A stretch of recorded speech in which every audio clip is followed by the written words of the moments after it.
সুবোধ, তুই পালিয়ে যা, তুই পালিয়ে যা। এই বলে যখন রব উঠেছিল চারদিক, সুবোধ পালায়নি। পালিয়ে যাবে কোথায় সে? মস্তিষ্কে তার বসবাস বাংলাদেশ। যখন অন্ধকার নেমে আসে ৬৪,০০০ গ্রাম বাংলার এই প্রান্তরে, শকুনেরা টানাটানি করে লাল সবুজের পতাকা।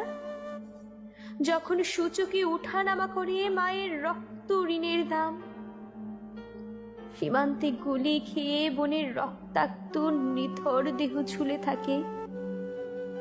পূর্বশরীরের মতো সুবোধ গর্জে ওঠে, মাথায় লাল কাফন বেঁধে।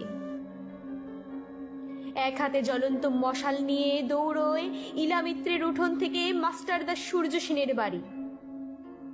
সুবোধের মশালের আলোয়